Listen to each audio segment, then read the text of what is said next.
Hello friends, welcome back to Anvesha Raj channel. आज हम लोग पढ़ेंगे हिंदी कहानी और प्रमुख कहानी आंदोलन। ठीक है, जो प्रमुख कहानी आंदोलन रहे, ठीक है, उसको हम लोग पूरे विस्तार से पढ़ेंगे। ठीक है, आइए पढ़ना स्टार्ट करते हैं। देखिए, सबसे पहले नई कहानी। ठीक है, देखिए, माना जाता है कि नई कहानी का सर्वप्रथम प्रयोग दुष्यंत कुमार ने किया।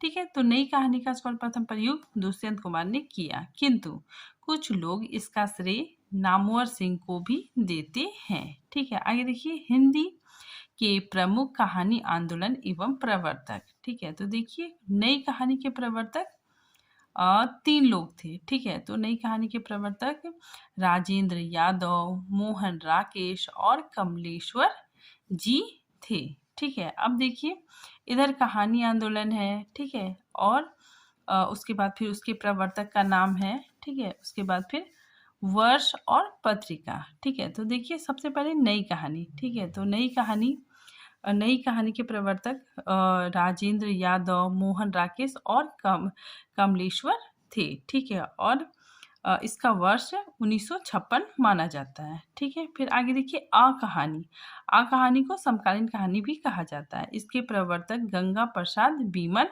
जी थे। ठीक है, और इसका समय 1960। ठीक है, 1960 का जो समय था वो आ कहानी कहलाया। ठीक है, आ कहानी आंदोलन। ठीक है, नेक्स्ट देखिए, सचेतन कहानी। ठीक है, तो सचेतन कहानी के प्रवर्तक महीप सिंह। ठीक है, महीप सिंह थे, और इसका जो समय है 1964, और ये आधार पत्रिका में आधार पत्रिका में इसकी पत्रिका आधार पत्रिका थी। ठीक है, आगे देखिए, सहज कहानी। ठीक है, तो सहज कहानी इसके प्रवर्तक अमृत राय थे। ठीक है, अमृत राय कौन थे? प्रेमचंद के पुत्र अमृत राय थे। ठीक है, इन्होंने एक कहानी आंदोलन निकाला था। ठीक है, सहज कहानी, और इसका समय 1968 था। ठीक है, और इसकी पत्रिका नई कहानियाँ।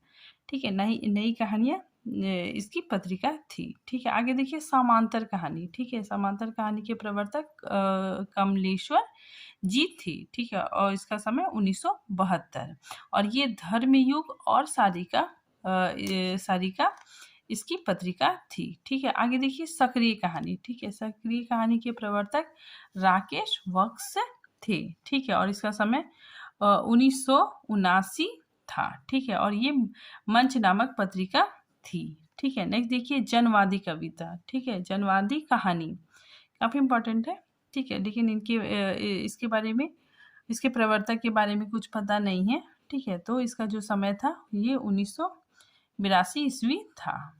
यहाँ पे देखिए, जो कमलेश्वर जी है, ठीक है, ये दो कहानी आंदोलन से जुड़े हुए थे। ठीक है, तो ऐसा क्वेश्चन आ सकता है कि ऐसा कौन सा लेखक था जो दो कहानी आंदोलन से जुड़ा हुआ था। ठीक है, तो कमलेश्वर जी दो कहानी आंदोलन से जुड़े हुए थे। ठीक है, साथ ही इनका एक पुस्तक था। ठीक है, उसका नाम नई कहानी की भूमिका थी। अब देखिए, हम लोग एक एक करके कहानी आंदोलनों को पढ़ते हैं। ठीक है, तो सबसे पहले नई कहानी। ठीक है, देखिए, नई कहानी को मार्कंडेय जी के अनुसार, ठीक है, मार्कंडेय जी क्या कहते हैं? देखिए, नई कहानी से हमारा मतलब उन कहानियों से है जो सच्चे अर्थों में कलात्मक निर्माण है।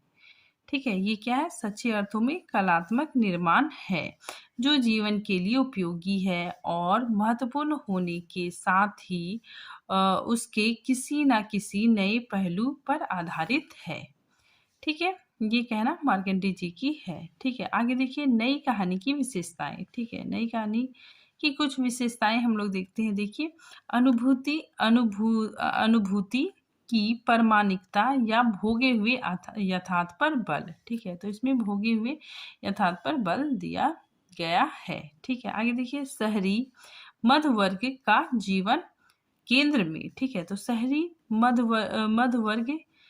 वर्ग का जीवन केंद्र में था। ठीक है, फिर आगे देखिए, मानवीय संबंधों में बिखराव की समस्या, स्त्री पुरुष संबंधों में आया बदलाव मुख्य विषय था। ठीक है, तो इसका विषय क्या था कि मानवीय संबंधों में बिखराव की समस्या, ठीक है, स्त्री पुरुष संबंधों में आया बदलाव इसका मुख्य विषय था। ठीक है, नेक्स्ट देखिए, यौन नैतिकता की पुनः व्यवस्था। ठीक है, ये भी इसकी विशेषता थी। ठीक है, अब देखिए इसकी कुछ सीमाएँ थी, देखिए इसकी क्या सीमाएँ थी। तो अधिकतम शहरी मध्य वर्ग का ही चित्रण, ठीक है, तो इसमें अधिकतम शहरी मध्य वर्ग का चित्रण देखने को मिलता है, ठीक है। साथ ही कई स्थानों पर अनावश्यक रूप से यौन प्रसंगों को कहानियों में ठूसना, ठीक है, और दोहराव देखने को मिलता है, ठीक है। नेक्स्ट अब हम लोग पढ़ते हैं अ कहानी। ठीक है, देखिए इस कहानी आंदोलन में कुछ ऐसे कथाकार जुड़े जिन्होंने कहानी के स्वीकृत मूल्यों को स्वीकार न करके अपने स्वतंत्र अस्तित्व की घोषणा की। ठीक है, तो इसमें क्या है कि कुछ ऐसे कथाकार जुड़े, ठीक है, जिन्होंने कहानी के स्वीकृत मूल्यों को स्वीकार न करके, ठीक है, अपने स्वतंत्र अस्तित्व की घोषणा की। ठीक है, आगे देखिए कहानी आंदोलन के प्रवर्तक गंगा प्रसाद बीमल जी थे, ठीक है, और इसका समय 1960 था। ठीक है, आगे देखिए आरंभ में गंगा प्रसाद बीमल ने इस कहानी आंदोलन को समकालीन कहानी कहा। ठीक है, तो आरंभ में गंगा प्रसाद बीमल ने इसे समकालीन कहानी कहा, किंतु उन्होंने जल्द ही इसका बदलकर कहानी कर दिया। ठीक है, अब देखिए गंगा प्रसाद बीमल ने लिखा है, देखिए कहानी किसी तरह के मूल्यों की रक्षा करती हुई या आग्रह करती हुई नहीं चलती। उसके लिए पुराने मूल्यों का टूटना कोई महत्वपूर्ण बात नहीं है। ठीक है, तो ये कहना गंगा प्रसाद बीमल जी का है, ठीक है, कि पुराने मूल्यों का टूटना कोई महत्वपूर्ण बात नहीं है। ठीक है, आगे वे कहते हैं कि 1960 के बाद की कहानी मानव विश्वास की आदर्श कहानी नहीं है। ठीक है, अपितु वह मनुष्य मस्तिष्क के भीषण संकट बोध की यथार्थ प्रतीति की कहानी है। ठीक है, जो मानव पीड़न को इसलिए व्यक्त नहीं करती कि वह कोई प्रदर्शनीय प्रसंग है। ठीक है, अपितु वो यथार्थ का भोग है। ठीक है, तो इसमें यथार्थ को महत्व दिया गया है। ठीक है, फिर आगे देखिए इसकी मतलब कहानी। ठीक है, तो कहानी की मुख्य विशेषताएं। ठीक है, तो इसकी कुछ विशेषताएं हैं, देखिए जीवन मूल्यों का तिरस्कार, परंपरा का पूर्ण नकार। ठीक है, जो परंपरा से चली आ रही है, ठीक है, उसको नकारा है। ठीक है, अतिशय आधुनिकता, यौन उन्मुक्ता और शिल्पगत अमूर्तता। ठीक है, फिर आगे देखिए कमलेश्वर ने धर्मयुग पत्रिका में कहानी के विरोध में लिखा है कि अयस प्रेतों का विरोध शीर्षक से एक लेख लिखा था। ठीक है, तो ये लेख कमलेश्वर जी ने लिखा था। ठीक है, धर्मयुग पत्रिका में। ठीक है, कहानी के विरोध में। ठीक है, फिर आगे देखिए इस कहानी आंदोलन के पक्षधर कहानीकार गंगा प्रसाद बीमल, जगदीश चतुर्वेदी, रविंद्र कालिया, दूधनाथ सिंह, प्रयाग शुक्ल, सुधा अरोड़ा, ज्ञान रंजन, रमेश बख्शी, श्रीकांत वर्मा, विजय मोहन सिंह, ठीक है, विवेश्वर आदि है। ठीक है, तो ये कुछ कहानी आंदोलन के प्रमुख कहानीकार है। नेक्स्ट देखिए सचेतन कहानी। ठीक है, तो देखिए सचेतन कहानी सन 1964 के आसपास महीप सिंह द्वारा इसका प्रवर्तन किया गया। ठीक है, तो इसके प्रवर्तक महीप सिंह थे। ठीक है, और इसका समय 1964 माना जाता है। ठीक है, तो देखिए सचेतन कहानी में वैचारिकता को विशेष महत्व दिया गया है। ठीक है, तो इस कहानी में वैचारिकता को विशेष महत्व दिया गया है। आगे देखिए सन 1964 ईस्वी में आधार पत्रिका के सचेतन कहानी विशेषांक के प्रकाशन से इसका आरंभ माना जाता है। ठीक है, तो 1964 में, ठीक है, आधार पत्रिका में सचेतन कहानी का आरंभ माना जाता है। ठीक है, आगे देखिए महीप सिंह, ठीक है, ये प्रवर्तक थे। ठीक है, तो महीप सिंह ने लिखा है कि सचेतन एक दृष्टि है, ठीक है। तो इन्होंने लिखा है कि सचेतन एक दृष्टि है, वह दृष्टि जिसमें जीवन जिया भी जाता और जाना भी जाता है, ठीक है। तो ये कहना महीप सिंह जी का है, ठीक है। आगे देखिए, सचेतन कहानी की कुछ विशेषताएं देखते हैं। देखिए, सचेतन कहानी संघर्ष और जागरूकता का समर्थन करती है, ठीक है। आगे देखिए, स्वस्थ और सकारात्मक सोच की अभिव्यक्ति है, ठीक है। नेक्स्ट देखिए, जीवन से जुड़ी हुई कहानी जीवन को जीने और जानने की प्रक्रिया पर बल देती है, ठीक है। तो ये सचेतन कहानी जीवन को जीने और जानने की प्रक्रिया पर बल देता है, ठीक है। आगे देखिए, निराशा, आस्था की जड़ता और बौद्धिक तटस्थता का वर्णन इसमें किया गया है, ठीक है। नेक्स्ट देखिए, व्यक्ति और समाज की टूटी हुई आस्थाओं के बीच नए मूल्यों का निर्माण होता है, ठीक है। तो इसमें याद रखिएगा, इसमें क्या है कि नए मूल्यों का निर्माण हुआ है, ठीक है। आगे देखिए, इसकी प्रमुख विशेषता, इसमें नागरीय और महानागरीय परिवेश का चित्रण किया गया है, साथ ही स्त्री पुरुष संबंधों का चित्रण हुआ है, ठीक है। नेक्स्ट देखिए, इस कहानी आंदोलन ने पश्चिमी जीवन मूल्यों को अतीत, निराश, कुंठा, ऊब, अकेलापन आदि का विरोध किया है, ठीक है। और भारतीय जीवन मूल्यों की संघर्षशीलता को स्वीकार किया गया है, ठीक है। तो इसमें भारतीय जीवन मूल्यों की संघर्षशीलता को स्वीकार किया गया है, ठीक है। आगे देखिए, इस आंदोलन के प्रमुख कहानीकार महीप सिंह, कमल जोशी, मधुकर सिंह, योगेश गुप्त, ठीक है, हिमांशु जोशी, मनहर चौहान आदि है। सहज कहानी, ठीक है।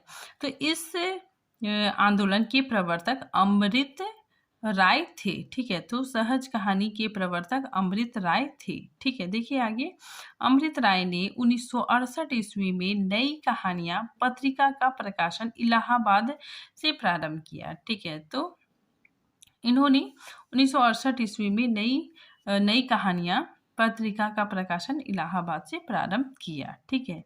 और ये पहले दिल्ली से प्रकाशित होती थी, ठीक है।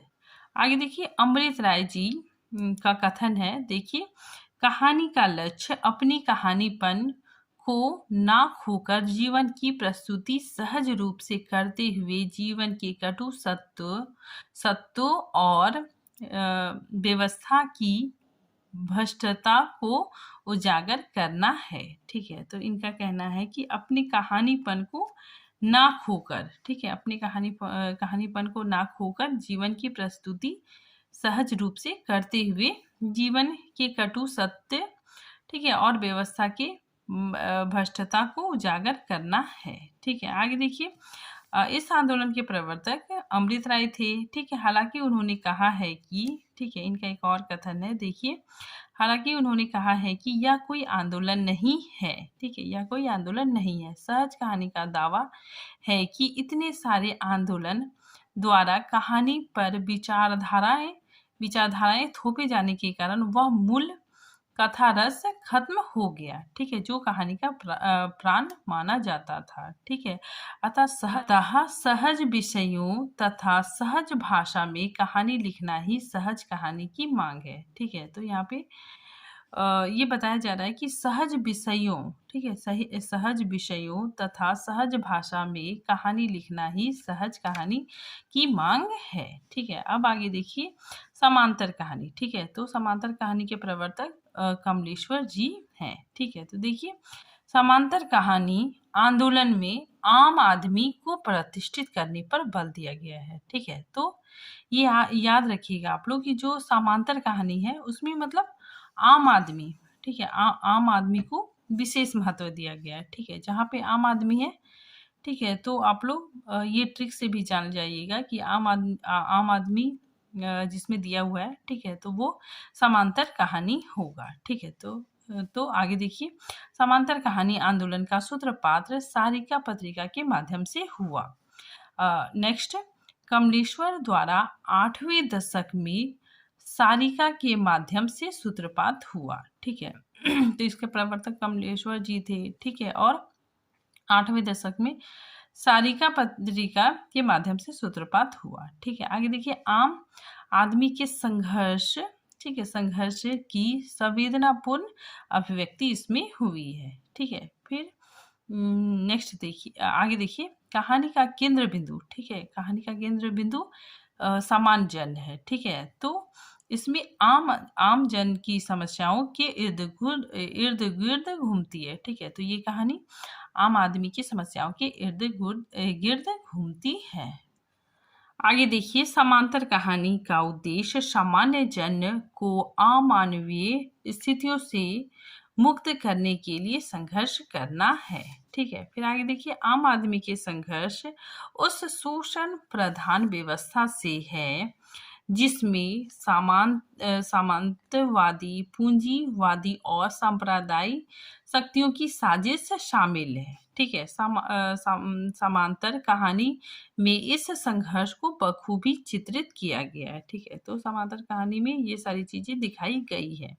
समांतर कहानी संस्थाओं और व्यवस्थाओं के वर्ग चित्रण की पहचान करती है, ठीक है, तथा उसे बेनकाब करती है, ठीक है। तो ये काम समांतर कहानी का है, ठीक है। आगे देखिए, आम आदमी, ठीक है, ये कोटेशन डॉक्टर विमल जी का है। देखिए, आम आदमी सिर्फ आदमी है, वह किसान, मजदूर, क्लर्क, स्वाहारा वर्गों में बटा हुआ ना होकर एक संश्लिष्ट व्यक्ति है, ठीक है। तो इसमें इनका कहना है कि आम आदमी सिर्फ आम आदमी है, ठीक है। वो मतलब किसान, मजदूर, क्लर्क, ये सारी चीजों में बटा हुआ नहीं है, ठीक है। मतलब आम आदमी सबके लिए है, ठीक है, चाहे वो किसान हो, मजदूर हो, क्लर्क हो, ठीक है, सबके लिए आम आदमी का प्रयोग हुआ है, ठीक है। आगे देखिए, समांतर कथानकारों, आगे देखिए, समांतर कथाकारों ने देश में आम आदमी के आर्थिक अभाव, संघर्ष, समस्याओं को पहचाना और इसी चेतना ने उन्हें आम आदमी को साहित्य के केंद्र में लाने की प्रेरणा दी है, ठीक है।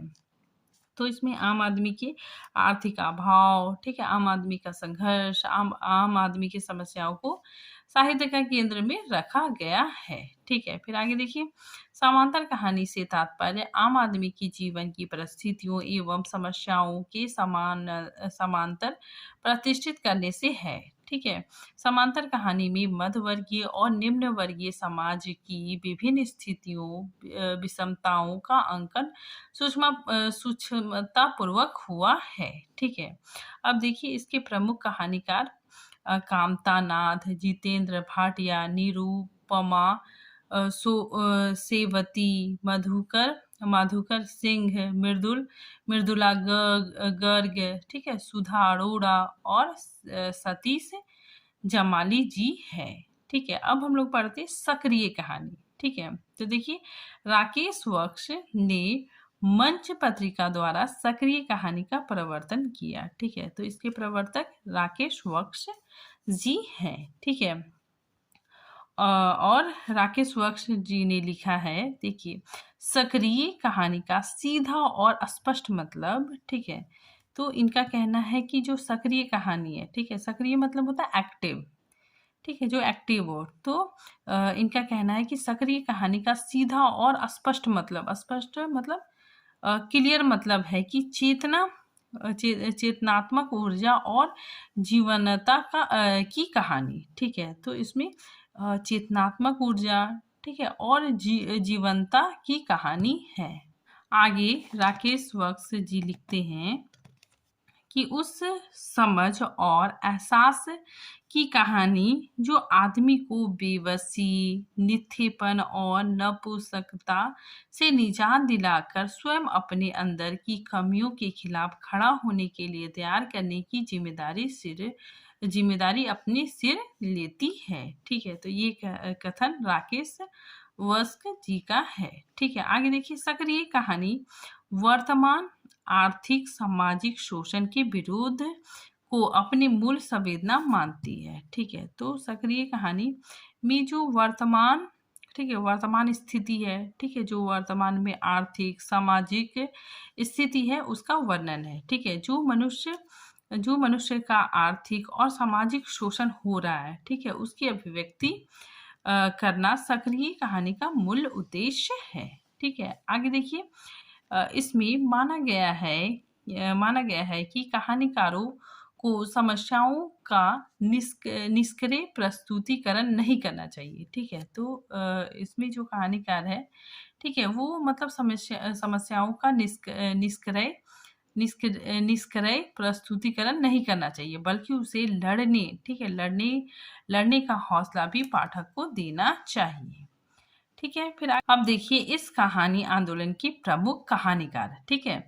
तो सुरेंद्र, सुकुमार, रमेश बत्रा, चित्रा, मृदुगल, राकेश वस्क, कुमार संभव, धीरेन्द्र आस्थाना आदि है, ठीक है। अब ये जनवादी कहानी, ठीक है, तो जनवादी कहानी को हम लोग समझ सकते हैं, इसमें मतलब ये मार्क्सवाद से संबंधित था, ठीक है। मुख्यतः इसमें किसानों मजदूरों की बातें की गई है, ठीक है। तो इसको आप लोग मतलब ट्रिक से भी याद कर सकते हैं कि जनवादी, ठीक है, इसमें मतलब मार्क्सवाद से संबंधित था और किसानों और मजदूरों की बातें की गई है, ठीक है। तो देखिए यहाँ पे सन 1977 ईस्वी में दिल्ली विश्वविद्यालय में जनवादी विचार मंच की स्थापना हुई, ठीक है।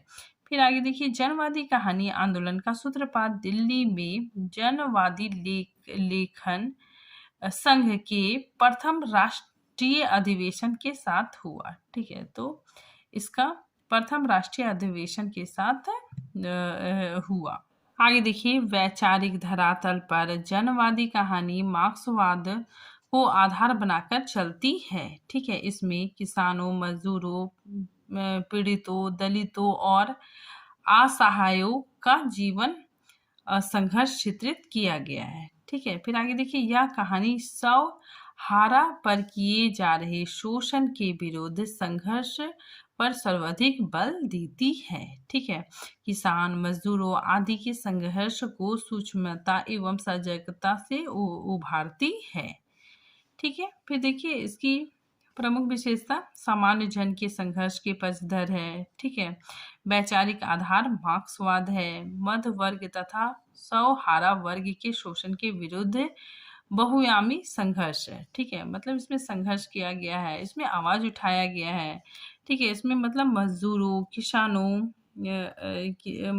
किसानों, शोषकों, ठीक है, इन सब चीजों पे बात की गई है, ठीक है। फिर आगे देखिए, इसके प्रमुख कहानीकार रमेश उपाध्याय, ठीक है, भीष्म शाहनी, अमरकांत, मार्कंडे, शेखर जोशी, ठीक है, मधुकर सिंह, उदय प्रकाश, रमेश उपाध्याय, काशी नाथ सिंह, स्वयं प्रकाश, ठीक है, ज्ञान रंजन आदि प्रमुख जनवादी कहानीकार है, ठीक है। तो आज ये टॉपिक यहीं पे खत्म होता है।